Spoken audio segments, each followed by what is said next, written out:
(2025년 5월 21일) 수요일 말씀 묵상 함께 시작합니다. 오늘 말씀은 에스더 9장 1절에서 19절까지 있는 말씀입니다.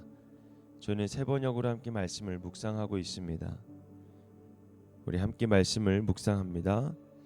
12째 달인 아달월 13일, 드디어 왕이 내린 명령과 조서대로 시행하는 날이 되었다. 이날은 본래 유다 사람의 원수들이 유다 사람을 없애려고 한 날인데, 오히려 유다 사람이 자기들을 미워하는 자들을 없애는 날로 바뀌었다. 아하수에로 왕이 다스리는 모든 지방의 각 성읍에 사는 유다 사람들은 성읍별로 모여서 자기들을 해치려고 한 자들을 공격하였다. 모든 민족이 그들을 두려워하였으므로 아무도 막을 수 없었다. 각 지방의 대신들과 제후들과 총독들과 왕의 행정관들은 모르드게가 무서워서도 유다 사람들을 도왔다. 당시 모르드게는 왕궁에서 실권을 잡고 있었고, 그의 세력은 날로 더하여 갔으며 그의 명성은 전국 방방곡곡에 퍼졌다. 유다 사람들은 그들의 원수를 다 칼로 쳐 죽여 없앴으며 자기들을 미워하는 자들에게 하고 싶은 대로 다 하였다. 유다 사람들은 도성 수산에서만도 그런 자들을 500명이나 처형하였다. 바산다다와 달본과 아스바다와 보라다와 아달리아와 아리다다와 바마스다와 아리세와 아리데와 외사다와 곧 유다 사람의 원수요 함무다다의 아들인 하만의 아들 열 아들도 죽였다. 유다 사람들은 그들을 죽이기는 하였지만 그들의 재산은 빼앗지 않았다. 도성 수산에서 죽은 사람의 수는 그 날로 왕에게 보고되었다. 왕이 에스더 왕후에게 말하였다. 유다 사람들은 도성 수산에서만도 그들의 원수를 500명이나 죽였고 하만의 10 아들도 다 죽였소. 그러니 나머지 다른 지방에서야 오죽하였겠소. 이제 당신의 남은 소청이 무엇이오? 내가 그대로 들어주리라. 당신의 요구가 또 무엇이오? 당신이 바라는 대로 하여 주겠소. 에스더가 대답하였다. 임금님께서만 좋으시다면 수산에 있는 유다 사람들이 내일도 오늘처럼 이 조서대로 시행하도록 하여 주십시오. 그리고 하만의 10 아들의 주검은 장대에 매달아 주십시오. 왕은 그렇게 하라고 명령을 내렸다. 수산에는 조서가 내렸고 하만의 아들 10 아들의 주검은 장대에 매달렸다. 수산의 유다 사람들은 아달월 14일에 한 곳에 모여서 수산에서만도 300명을 죽였으나 역시 재산은 빼앗지 않았다. 그러는 동안에 왕이 다스리는 각 지방에 있는 나머지 유다 사람들도 지방별로 함께 모여서 조직을 정비하고 자체 방어에 들어갔다. 그들은 원수들을 무려 7만 5천 명이나 죽였다. 그러나 역시 재산은 빼앗지 않았다. 이 일이 일어난 것은 아달월 13일이었다. 14일에는 쉬면서 그날을 잔치를 하면서 기뻐하는 날로 삼았다. 그러나 수산에 사는 유다 사람들은 13일과 14일에 모여 일을 벌였으므로 15일에는 쉬면서 그날을 잔치를 하면서 기뻐하는 날로 삼았다.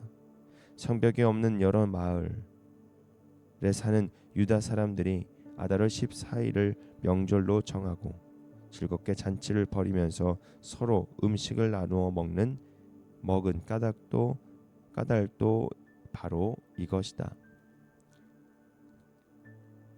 아멘. 오늘 말씀 아달월 13일이라는 주제로 함께 말씀을 묵상합니다.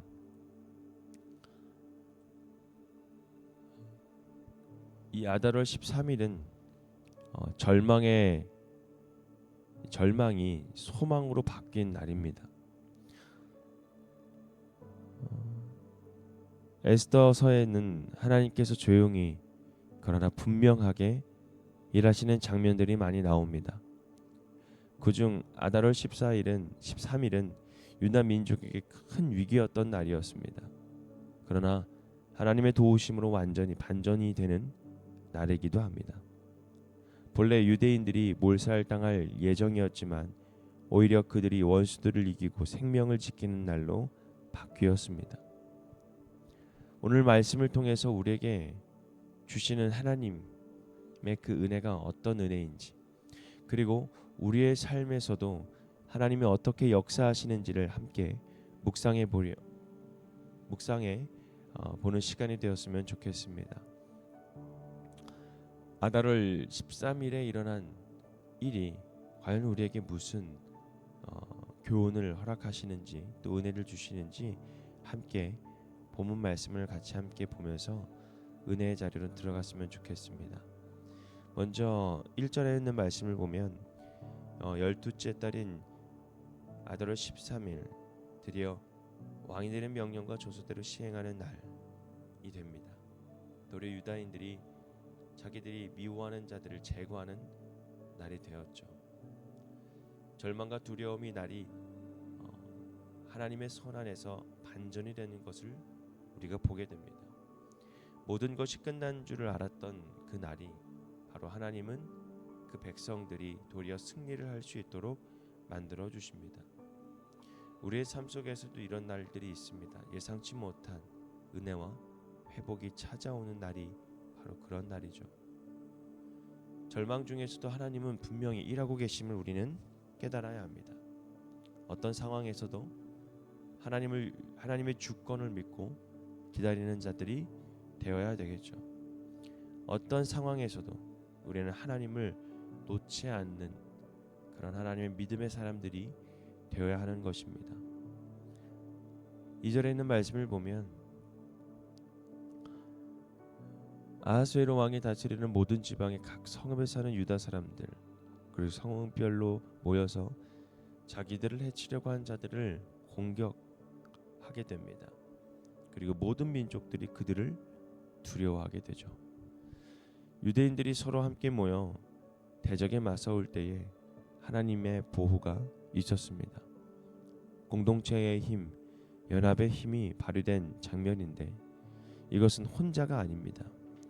또한 여러 사람들이 모여서도 아닙니다.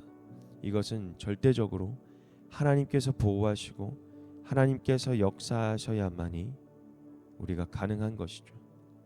그렇기 때문에 우리는 믿음의 사람들과 함께 기도하며 연합하는 것을 멈추면 안 됩니다. 두려움보다 우리가 믿음을 선택하는 그 길에 서 있어야 되는 것입니다. 우리 비전교회에서도 정말 많은 사람들이 믿음으로 하나가 되고 기도로 하나가 되고 함께 모여 연합하여 정말 하나님의 그 사명을 잘 감당해 나가는 저희들 모두가 되기를 바랍니다. 에스더 19장 16절에 있는 말씀을 보면 그러는 동안에 왕이 다스리는 각 지방에 있는 나머지 유다 사람들도 지방별로 함께 모여서 조직을 정비하고 자체 방어에 들어갔다라고 합니다.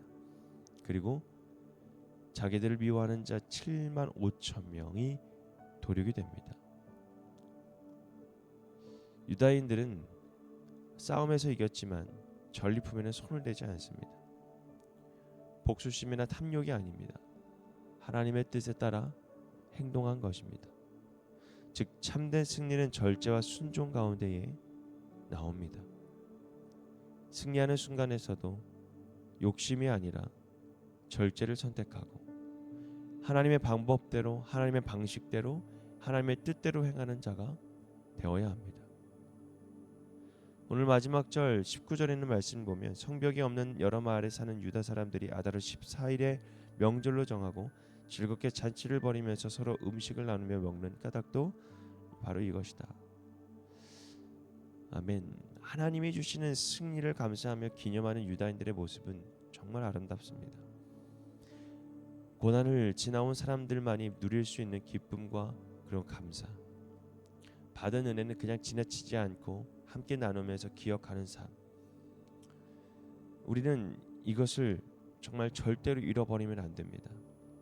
하나님이 우리를 구원해 주시는 그 은혜, 그 기쁨의 날을 우리는 잘 간직하여 그 부활을 통해서 우리에게 주시는 놀라운 그 구원의 역사가 우리 안에 늘 감사로 기쁨으로 남아 있어야 되며, 또 그것을 온전히 하나님 앞에 드릴 수 있는 그 예배의 자리로 나아가는 삶이 정말 우리에게 필요한 것이죠. 그것이 바로 주일날 온전히 하나님 앞에 기쁨으로 드릴 수 있는 예배가 되는 것입니다. 우리는 이 은혜의 구원의 은혜에 대하여 이 기쁨과 감사를 절대로 잃어버려서는 안 되는 것입니다. 오늘 에스더 9장은 하나님께서 어떻게 절망적인 순간을 발전시키는지를 잘 보여줍니다. 여러분, 예수님께서도 우리에게 절망적인 순간을 보여주셨습니다. 바로 십자가 사건입니다.